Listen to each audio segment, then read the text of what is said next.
Débat et controverse sur BFM Business. Nicolas Dose accueille les experts. Avec Véronique Riche-Flores, économiste, Guillaume Dard, président de Montpensier Finance, société de gestion et de conseil en investissement, vice-président de l'Association française de la gestion financière. Il est celui qui est par téléphone aujourd'hui, et Stéphane Venufel avec moi en studio, cofondateur de netinvestissement.fr, créateur du blog je suis libéral.fr. Est-ce que cette fois-ci, Karlsruhe vous a inquiété, Véronique? Non, ça tremble un peu partout quand même là. On se dit mince, la BCE va avoir les mains liées. Et on a besoin d'elle. Je ne crois pas. Alors, j'ai plutôt tendance à dire, bon, encore un coup de Karlsruhe, et puis de toute façon, ils vont faire trembler tout le monde, et puis là, au moment de la crise, véritablement, ça fera tellement peur comme d'hab. que, voilà, comme d'hab, ils vont finir par plier. Une nouvelle fois sur les principes. Alors après, dans l'argumentaire qui est donné par les Allemands, pas forcément à cette occasion-là, mais j'avais trouvé très intéressante, moi, le papier du président de l'IFO, qui expliquait quand même, et je trouve important de rappeler le cadrage démocratique de l'action d'une banque centrale.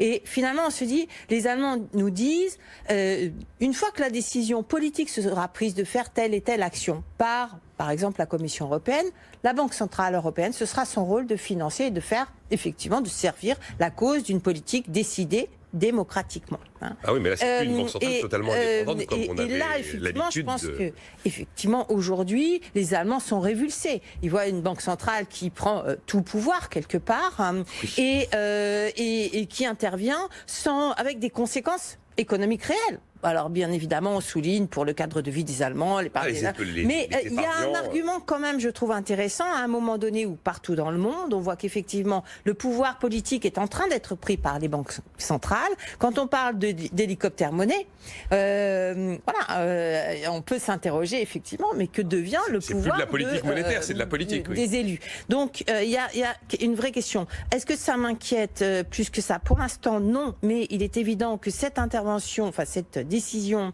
au moment où elle intervient, c'est-à-dire au moment où on a tellement d'attentes d'action de la BCE pour sauver cette zone euro, pour financer les plus faibles, l'Italie, l'Espagne, et éviter des risques de crise souveraine, etc., qu'effectivement, on comprend quel est un impact un peu plus fort aujourd'hui. Fondamentalement, ça repose une question éternelle du positionnement de l'Allemagne dans cette union monétaire.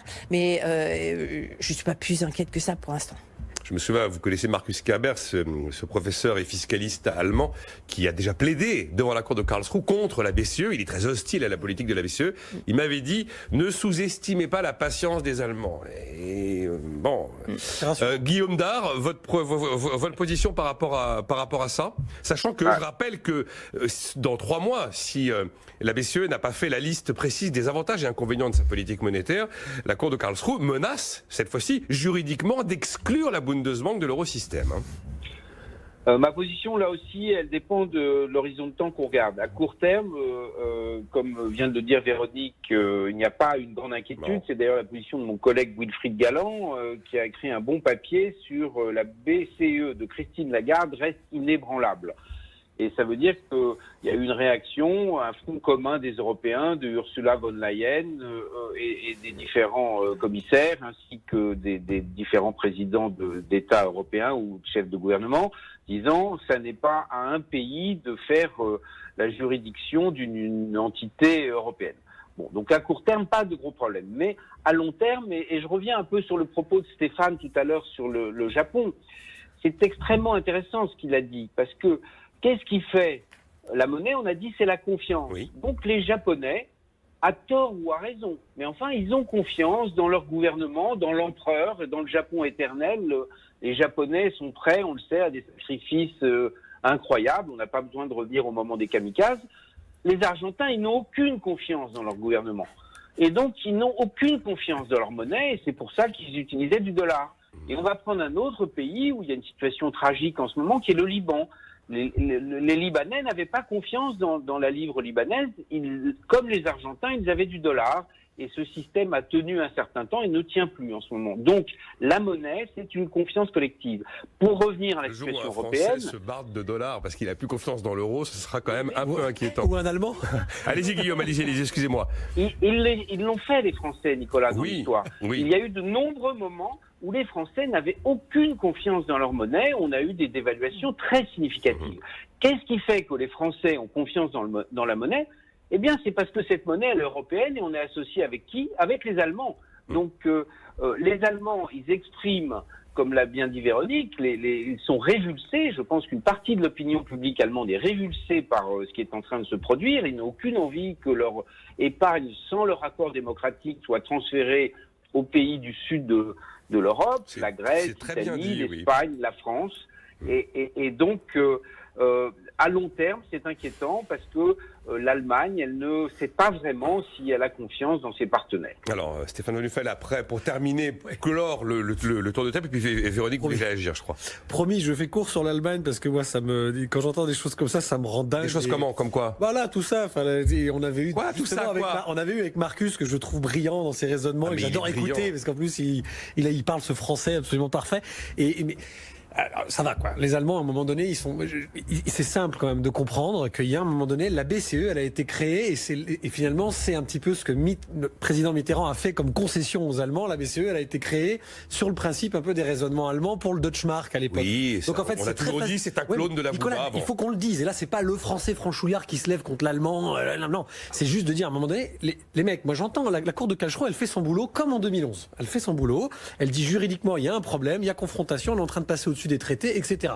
Sauf que les Allemands, ils passent au-dessus des traités tout le temps aussi de leur côté. Alors ça les arrange. Et je reviens sur un truc, quand ils viennent nous embêter avec notre histoire de déficit structurel, ils ont un excédent budgétaire structurel qui est au-delà des limites des traités. Nicolas, ça veut dire quoi? Ça veut dire que, en fait, les Allemands nous reprochent de nous endetter pour permettre à l'outil industriel allemand d'avoir croît comme il a croît ces 25 dernières années, y compris en absorbant l'Allemagne de l'Est. C'est simple, non, je vous vois sourire, mais il faut le dire, c'est la réalité. Et Marcus était devenu fou furieux quand j'avais dit ça, c'est une réalité. Donc aujourd'hui, évidemment, l'épargnant allemand, il n'est pas content.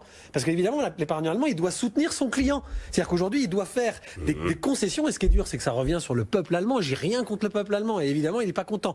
Mais il doit se porter caution, à un moment donné, de la dette qu'il a un peu indirectement provoquée, parce que ça l'arrangeait bien aussi de prendre des parts de marché à l'industrie italienne en particulier, qui était l'autre industrie un peu puissante avec celle de la France, mais l'Italie en particulier, et d'avoir des clients, etc. Je comprends qu'un Allemand ait du mal à entendre cet argumentaire. C'est une réalité. Je ne remets pas en question la... Ah ben s'il y en a un qui fait des déficits et il y en a un qui fait des excédents quelque part. C'est ce que je veux dire.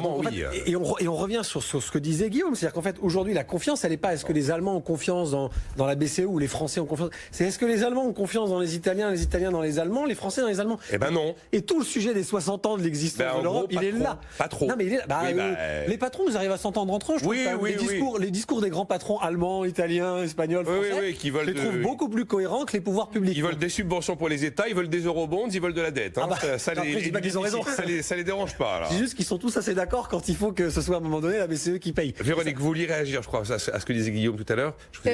Non, enfin, je suis tout à fait d'accord avec ce qui vient d'être dit. Effectivement, je pense qu'il est très important de rappeler aussi les bénéfices retirés par l'industrie allemande de l'Union européenne et particulièrement de l'Union monétaire. Et de l'euro qui est effectivement moins élevé que le Deutschmark n'aurait été. Bon. Bien évidemment. Et l'une des faces... Alors, la crise qu'on traverse aujourd'hui est typique. C'est-à-dire qu'on va voir des tensions entre les États. C'est indiscutable. Les uns vont plus subventionner leurs entreprises que les autres. Donc, la bonne réponse face à ça, c'est effectivement la force de l'Europe, des projets communs en Europe. Est-ce qu'on va être capable, et ça c'est politique, de mettre sur pied de gros projets qui fédéralisent quelque part la vie industrielle en particulier, ou pas? On avait commencé avec l'aéronautique, il faut aller beaucoup plus loin, il y a des projets dans les cartons, il faut absolument qu'ils sortent des cartons. Et il faudra peut-être aussi mettre une question environnementale, climatique, dans ce projet, aussi. Parce que quand je reviens sur les émissions de particules, là on a tous noté pendant cette période de confinement, les jours où il y avait un vent du nord nord et où effectivement les perspectives au-dessus du ciel parisien étaient quand même très brumeuses, alors qu'il n'y avait plus d'activité, il y a un vrai souci au niveau de la gestion et du contrôle des émissions. Donc je pense qu'il faut avoir l'audace, l'honnêteté, la force politique d'adresser tous ces sujets pour que tout le monde s'y retrouve un peu mieux. C'est plus que et forcer la confiance mutuelle. Certains redoutent qu'une partie des crédits qu'on pouvait espérer dans ce qu'on appelle le Green Deal finissent par être absorbés par une relance européenne dans d'autres directions compte tenu du choc que nous rencontrons. Disons un mot de la reprise. Vous la voyez comment cette reprise, Guillaume Dard? Je ne vais pas vous demander une lettre parce qu'on n'a plus de lettres à apporter. Mais on en parlait avec l'OFCE qui quand même regarde de très très près les choses et il nous disait on a une visibilité à 6 semaines, 8 semaines maximum.